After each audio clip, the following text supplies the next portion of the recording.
Assalamualaikum warahmatullahi wabarakatuh. Hai, perkenalkan nama saya Sri Nur Apni Deanili, biasa dipanggil Apni. Fakultas Kesehatan Masyarakat dengan program studi ilmu gizi. Demensia merupakan hilangnya ingatan yang bisa timbul bersama dengan gejala gangguan perilaku maupun psikologis pada seseorang, atau Ikawati 2009. Gambaran paling awal berupa hilangnya ingatan mengenai peristiwa yang baru berlangsung. Pada penyakit Alzheimer, kerusakan saraf akhirnya memengaruhi bagian otak yang memungkinkan seseorang untuk melaksanakan fungsi tubuh dasar seperti berjalan dan menelan, atau Alzheimer Association 2015. Akhirnya, penderita dapat mengalami kematian setelah beberapa tahun karena kemampuan motoriknya sudah tidak berfungsi. Penyebab pertama penderita demensia adalah penyakit Alzheimer 50-60%. Pencegahan Alzheimer, setiap orang pastinya tidak ingin ataupun ingin jauh dari berbagai macam penyakit yang membahayakan kesehatan. Penyakit jantung sering dikaitkan dengan risiko mengidap penyakit Alzheimer. Jika seseorang memiliki risiko tinggi terkena penyakit jantung, maka dirinya pun lebih rentan terkena penyakit Alzheimer. Karena itu, lakukanlah beberapa langkah berikut ini agar jantung tetap sehat dan terhindar dari risiko terkena penyakit Alzheimer. A. Konsumsi makanan sehat yang kadar lemak dan kolesterolnya rendah. Tingkatkan asupan serat seperti buah-buahan dan sayur-sayuran. B. Berhenti merokok dan batasi konsumsi minuman keras. C. Penderita stroke, diabetes, hipertensi, atau kolesterol tinggi diharapkan teratur dalam mengonsumsi obat yang disarankan oleh dokter, serta menjalani nasihat dari dokter mengenai pola hidup sehat. D. Jika mengalami kelebihan berat badan ataupun obesitas, berusahalah untuk menurunkan berat badan secara aman. E. Rutin memeriksakan tekanan darah serta kadar kolesterol dan gula secara teratur agar Anda selalu waspada. F. Berolahraga secara rutin sedikitnya 2,5 jam tiap minggu, seperti bersepeda ataupun berjalan kaki. Tim ala dokter 2015, umumnya orang-orang yang aktif secara sosial, fisik, dan mental tidak akan mudah terkena penyakit Alzheimer. Berdasarkan hal tersebut, melakukan kegiatan yang menyenangkan dapat menstimulasi gerak tubuh dan pikiran. Penyakit Alzheimer hingga saat ini memang belum dapat disembuhkan. Selain itu, belum adanya obat-obatan yang memiliki keefektifan hasil bagi pasien Alzheimer.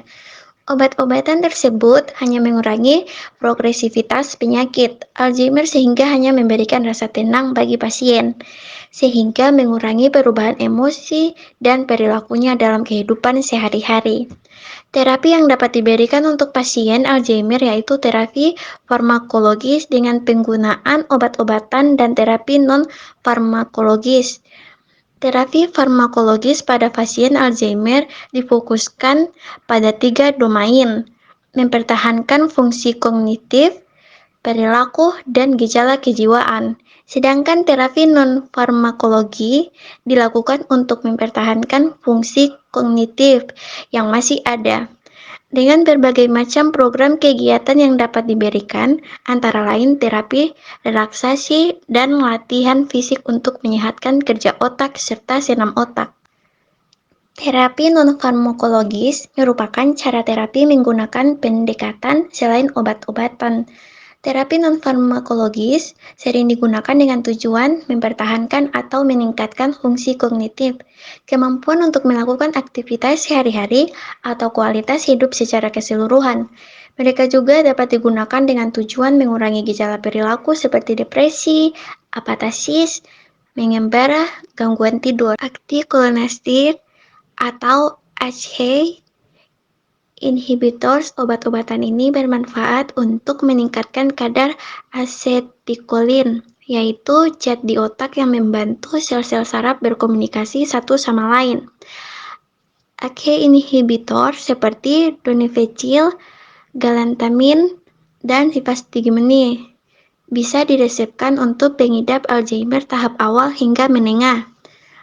Tidak ada perbedaan di antara ketiga obat tersebut dalam seberapa baik mereka bekerja, walaupun beberapa orang merespon lebih baik terhadap jenis tertentu atau mengalami lebih sedikit efek samping yang bisa meliputi mual, muntah, dan kehilangan nafsu makan.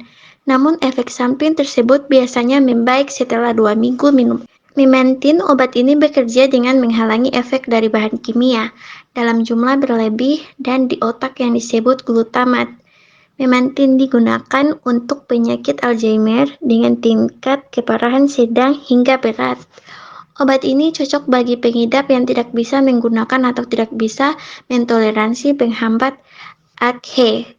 Obat ini juga cocok bagi orang dengan Alzheimer yang parah yang tidak merespon penghambat ACE dengan baik. Efek samping yang bisa terjadi antara lain sakit kepala, pusing, dan sembelit, tetapi biasanya hanya sementara.